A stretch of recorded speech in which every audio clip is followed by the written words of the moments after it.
The most challenging part, can't name like 5. Okay. The most challenging part of being a Black woman to me may be feeling like I have to dispel so many myths about being a Black woman. The stereotypes that I have to fight pretty much on a daily basis, from walking down the street to the train, dealing with catcalls, being objectified, people seeing me as a sex object. Pretty much at the beginning of my day, I'm battling that. Having to conform to the stereotypical expectations around what a Black woman looks like in the home, at work, in school, on the street.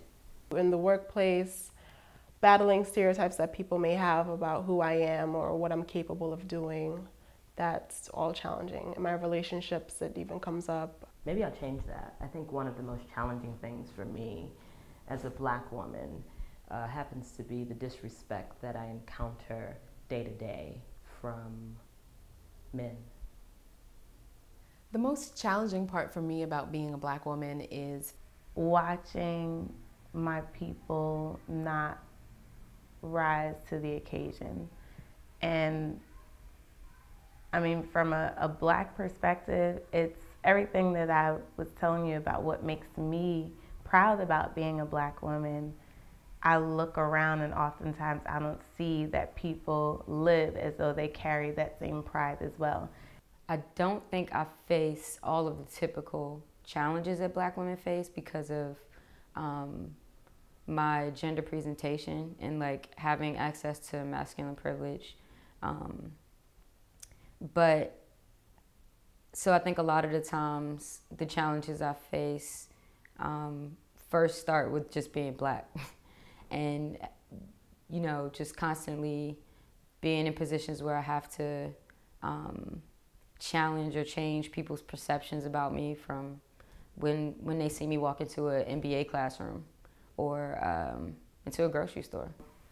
The fact that many of us don't treat each other as though we know that we come from the same land, that we share a very same journey, it is difficult for me to watch others just fall short, not believe in themselves, not uplift each other, to basically watch each other fall and sometimes set each other up to fall and fail. I think when I interact with people, before I open my mouth, there's certain assumptions that are being made about me. And if I happen to, you know, debunk some of those myths that they have, it's like, oh my goodness, wait a minute, you know? So it's constantly trying to not fit into a box. Having to challenge people's thoughts that you're passive or not assertive enough or not strong enough or objectified or sexualized or different things like that. It's something that I have to pretty much actively fight and counter, and to have to prove myself that I'm capable, that I am a human being, and that I deserve respect. I think it's very difficult, especially when the media's portrayal of what a Black woman is so very different than what the reality is. That, you know, there's a plethora of archetypes, if you will, within the Black community. So I think that's the toughest part for me, actually, in being a Black woman.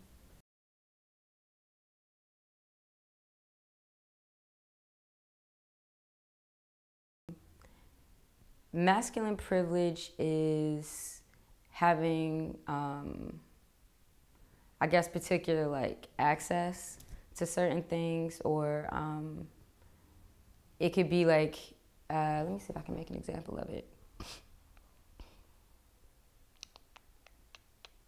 Okay, so when we typically think about like masculinity and femininity, the traits that we associate with them can be things like passiveness for femininity and assertiveness for masculinity, or strength for masculinity, nurturing for femininity. Like there's a lot of different things that we've sort of been like socially conditioned to believe about each of those things. And I think having a masculine gender presentation sort of sometimes, or even like passing as male, can sometimes give people the impression that I embody more of those characteristics, meaning like more of the masculine characteristics that are typically masculine, like the, you know, assertiveness and leadership, just different things like that. So because of that, I may be respected more, I may be addressed in a certain way, I'm not objectified, I'm not called out to every time I walk down the street.